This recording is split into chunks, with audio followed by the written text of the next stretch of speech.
Thank you very much, Victor, for the kind introduction. Thank you for coming, and it's a great honor for me to be here with you and to have the chance, the possibility to share with you some ideas that will help the Ukrainian colleagues, people by psychedelics, specifically by ketamine. I'm a psychiatrist and the head of the Department of Psychiatry at Prague University, but I'm also co-founder of the Psion Clinic. Victor is another co-founder. He's sitting here with us. And this is the first European psychedelic clinic specifically dedicated on the utilization of psychedelics in psychiatry. Of course, due to the legislative restrictions, we are primarily focusing on ketamine. We also work with other substances like psilocybin, MDMA. We participated in this, which Eric mentioned recently, 5-MeO-DMT and other substances. So I study ketamine and its potential in psychiatry for more than 25 years, maybe 30 years now. And the story of this talk began in August, in April this year, when I had a chance to visit Ukraine as the member of the Czech governmental committee. The travel was organized, the mission was organized by the Czech Ministry of Health. And my task was to recognize the terrain and identify the things in which the Czech Republic could help in the future. So I was there. I spent quite interesting time in Lviv and here. I speak with many colleagues from surgery departments, burn departments, psychiatry, and I identified for me several fields or several areas where we could help. First, where women from the occupied regions. I'm a psychiatrist, but also psychotherapist. As I know that to work psychotherapy with somebody who was raped is extremely demanding, and it needs very long training. So my idea was to establish a training group in Czech Republic from the Czech psychotherapists who worked formerly in former Yugoslavia on the same problem. And the second problem were so-called mild brain injuries or injuries which are not open, which are done by the pressure waves from the explosions, which is quite understudied problem in the specifically in the trench war on the eastern Ukraine. It's a very big problem which should be studied and addressed. And the third problem which I identified there was, of course, the PTSD. So PTSD, I will not repeat what was already mentioned better way by Eric, but post-traumatic stress disorder is a very severe disorder which affects primarily human emotionality,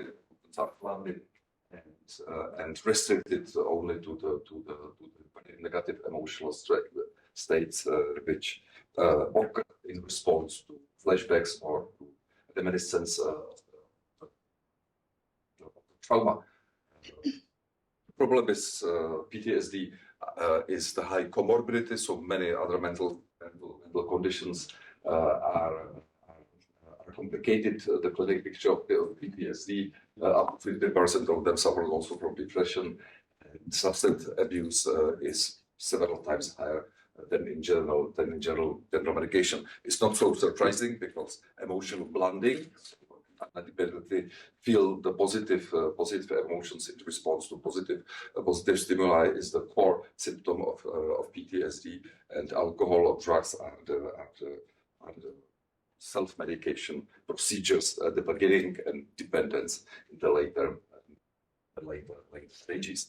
PTSD is closely related to the war. There is dose-dependent relationship between war stress or war-related stress and the propensity or the risk of PTSD. In general, war-affected population suffers from PTSD approximately in 26%, and the same data we have also from the Russian invasion to eastern Ukraine from the beginning phase or early phase, 2014 to 2022, where Ukrainian military suffered through or reported a combat stress in 80% and expressed the symptoms of or had the PTSD in 25%. And the same data we have also from civilians displaced from Ukrainian regions which are occupied by Russians. So approximately 25 people in war suffered PTSD. Our possibilities or treatment options are very limited, as Eric already mentioned. We have pharmacotherapies. There are only 2 drugs which are approved by American FDA for the treatment of PTSD. Sertraline paroxetine, antidepressants. Of course, we have to combine these drugs with many other psychotherapies, but the effect of pharmacotherapy is limited, and efficacy reached approximately only half of treated people. The second possibility is psychotherapy. We have several forms of CBT, cognitive behavioral related psychotherapy, which are tested with some effectivity in PTSD. But the problem is that the training of experts or psychotherapists is very demanding, and also the treatment is demanding, and it lasts for a long time. The cheaper and more accessible form of CBT psychotherapy is so-called EMDR, high movement desensitization and reprocessing therapy, which is now very popular in Ukraine because it's quite easy. It's form of cognitive therapy, and the idea is that we ask the patient or the subject to collect the traumatic memories, complement them with the negative emotions or negative thoughts, which are typically accompanied by them, and then in the third step to ask them to replace the negative emotions by the positive one. Simple, but the effect starts when this desensitization and reprocessing is combined with eye movements of the dot on specific frequencies. Watching this dot, which is moving on the computer screen, or dot on the finger of the psychotherapist, dissociate the attention which is dedicated to the negative thoughts, and somehow desensitize them. So that's the idea of this treatment. The meta-analysis comparing the full CBT, for which is necessary very well-educated trained psychotherapists, and this EMDR showed that the efficacy is almost the same. So theoretically, specifically in the critical conditions like it is war in Ukraine, we can replace or utilize more easy and feasible method as EMDR is. So psychedelic-assisted therapy is now very popular. Eric, in the research specifically, Eric mentioned the great progress in MDMA assisted psychotherapy for PTSD. But the problem is that it's very expensive, it's demanding, and MDMA is not legal, so it's not approved even in the United States. So when I was in Ukraine, I thought about the alternative specifically for this condition. So health or so why psychedelics in PTSD works? So what's the point if we simplified it on the maximum? So there are two processes. The first process is first factor is the psychological one. So let's imagine then this red sphere is our present, so as we are now, and the cone to the left and to the right are cones of the thinkable states. So we live, our mind is normally constrained. It's constrained to the limited set of things which we can think. Thinkable space. If we are in the normal condition, non-intoxicated, so the cone is the red one. is more narrower than when we are intoxicated by psychedelics. So this is a specific feature of psychedelics, which is not shared with the criminal drugs of abuse. So that's the point of what psychedelics are. So this is the psychedelic state, and the more constraint we have in the normal condition. And when we are mentally ill, the cone is even more narrow. Yeah, because mental illness is that we can focus only on our symptoms. So if we are anxious, so the cone is focused on anxiety, if you are traumatized, it's on trauma, depressed, on sadness, etc. So any procedure, any pharmacological procedure which opens the cone of the reality, the number of thinkable states, is potentially benefit for treatment of PTSD and other mental conditions. The second group of factors why psychedelics are effective are the biological ones, which are related to the ability of psychedelics to increase neuroplasticity and growing of new synapses, which can replace the maladaptive circuits in brain. So when illness, psychiatric problem is somehow wired in the brain, and psychedelics, that's the core of them, and the common denominator of all of these drugs is the increase of neuroplasticity and the increase of flexibility in the brain. If we discuss specifically how we can administer psychedelics in psychedelic-assisted psychotherapy, so there are three theoretical approaches.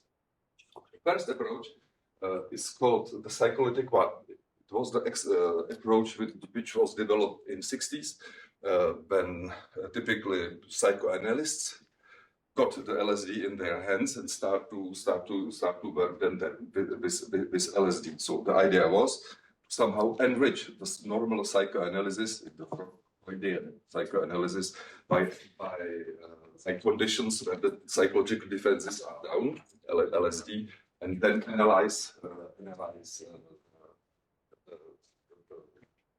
mental conditions under LSD. So the stress on the concrete content of the intoxication was quite low. Now, majority of our psychotherapeutic approaches are so-called psychedelic-oriented, psychedelic one. So we believe that the experience itself can enrich the inner space of the patients efficiently, so effectively that it can replace and somehow help with the negative mental conditions. And the third possibility is to utilize the so-called plasticity-oriented psychotherapy. And the idea is to intoxicate the patient. The patient do not put any stress on the content of the intoxication, but within the several days lasting window of opportunity when the neuroplasticity is increased, to concentrate the psychotherapy to this window. So completely different philosophy to completely different approach. So when I went back from the mission from Lviv and from the Ukraine, I summarized what's necessary. First, Ukrainian people need fast treatment, which is easily administrable. Easy administration, which is operationalized, so not needed so experienced clinicians in this specific step. They need minimal training for the clinician because there's so many people who are traumatized. So it has to be really widely distributable, and of course safe and evidence based. So the idea was to utilize ketamine, because ketamine is the drug with full psychedelic property, but it's legal at Ukraine, and its the legal status is the same like here in Belgium or the same in Czech Republic. So it's possible to use it. To combine it with this EMDR, with this operationalized, quite simple therapy, which can be administered by nurses on PC, and to combine the psychedelic and plasticity-oriented approach, because it's possible within a period of window of opportunity. So now I collaborate National Institute of Mental Health, collaborate with the Department of Still Up of Czech Technical University. We together developed the PC version of EMDR psychotherapy, which is possible to be self-administered for us. We collaborate on the research also with the Office of Naval Research from NATO, which supported because it's possible to use it in any soldiers who are traumatized. Then start we communicate or we plan to initiate a study together with Bogoman's University and with Xenia from Lisova Poliana Center of Veterans near Kiev. Signed some approvals of collaboration, and EUC, the largest Czech company of medical care, the private medical care, promised us the completely financing of study oriented on or based on this design. We are just screens from the EMDR psychotherapy application or program, which is really distributable. I can give you now the address. We have it in English, Czech version, and this is in Italian language.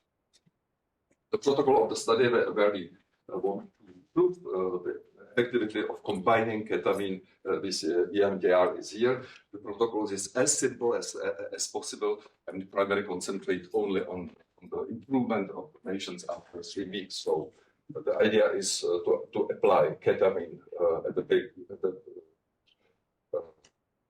beginning of the treatment. The ketamine infusion is followed by 5 sessions of EMDR. After 1 week, they receive the second ketamine treatment. Again, 5 EMDR sessions, third ketamine, and that's the primary endpoint. 3 weeks. And the research question and practical question is possible in 3 weeks with such intensive psychotherapy control the intensity of PTSD?